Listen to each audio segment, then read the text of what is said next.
tsy misy olona azo antenaina mety ho tonga amin'ny fibebahana marina raha tsy ny asan'ny fanan'Andriamanitra sy ny taridalana avy aminy. Zay indray no jerentsika ko asaiko ianao mba hiombona fa hisy vavaka izay ho tanterahana.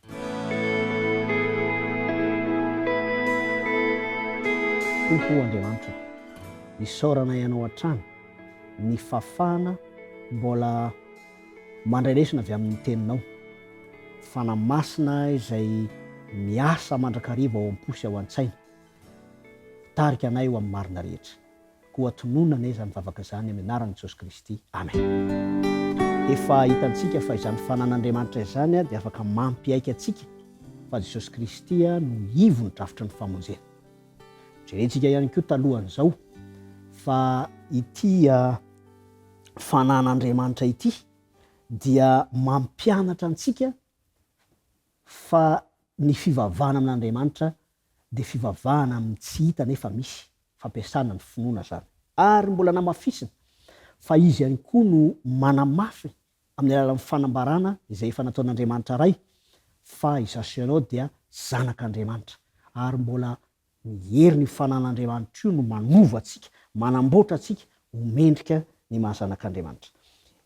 Eto dia misy vakiteny manokana izay anasako anao mba hiaraka hamaky izany amiko ao amin'ny Jaona 4:20, ny 7 ka hatramin'ny 11. Zao ny fanambarana amin'ny anaran'i Kristy: fa izaho milaza ny marina aminareo, mahatsara anareo ny fialako, raha tsy hiala aho dia tsy ho avy aty aminareo ny mpananatra, fa raha andeha aho dia irako aty aminareo izy.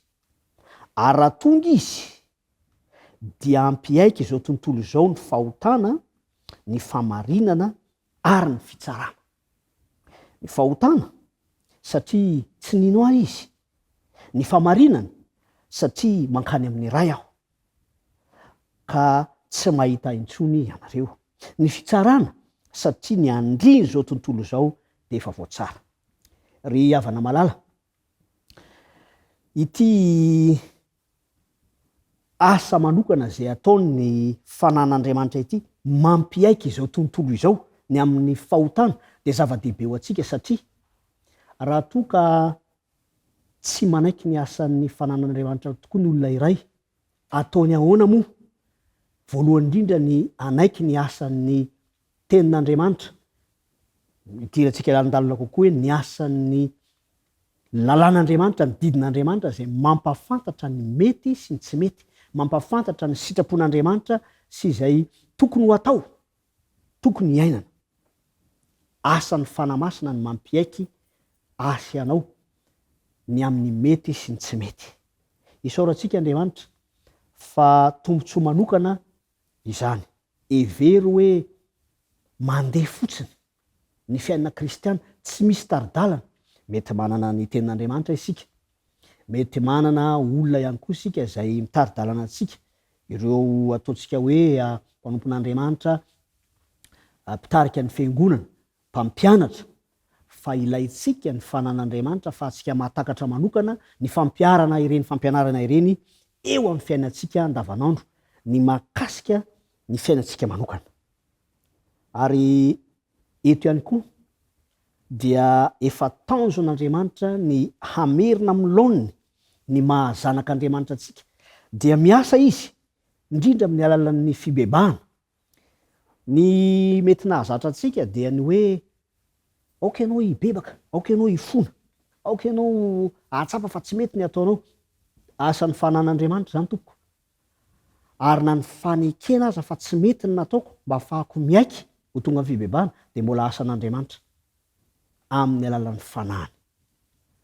Misy toko sandina anankiray izay manamafy tiantsika mba hampiavaka manokana amin'ity asan'ny fanan'Andriamanitra ity izay ilaitsika tokoa, satria raha tsy ny fanan'Andriamanitra no mampiaiky ny olona iray fa Jesosy Kristy no tompo, dia tsy handeha amin'ny finoana izy ary tsy ho takany ny votoatiny antsoina hoe drafitry ny famonjena. Ao amin'ny asan'ny apôstôly 5:9 dia milaza ny amin'ny asan' Jesosy Kristy. De asaiko ianao hiaraka maky amiko an'izany. Izy nasandratry ny tanana ankavanan'Andriamanitra, Jesosy Kristy zany, ho tompo sy mpamonjy, hanome fibebahana sy famelan-keloka ho an'ny Israely. Marina fa voalazany eto hoe ho an'ny Israely zany. Kanefa isika rehetra izao dia afaka mandray sy misitraka ny tombontsoa ara-panahy amin'ny maha Israely ara-panahintsika. Izany fibebahana zay atolotra maimaim-poana izany ny alalan'i Jesosy Kristy. Raha tsy ny fanan'Andriamanitra no miasa ao am-posy ao an-tsaina, mampiaiky ny fahotana, dia tsy hisy vokany eo amintsika ny fibebahana zay atolotra. Mety ezaka sika hibebaka no ny tahotra ny amin'iny, mety tahotra noho ny hoe sao de afa-baraka, mety tahotra noho ny amin'ny hoe sao zao ny vokatry ny nataoko. Fa ny fibebahana marina dia atolotra amin'ny alalan'i Jesosy Kristy zay ivo ny drafitry ny famonjena, ka ny fanahy masina zay miasa ao an-tsaina sy ao am-po no mahatonga antsika anaiky izany.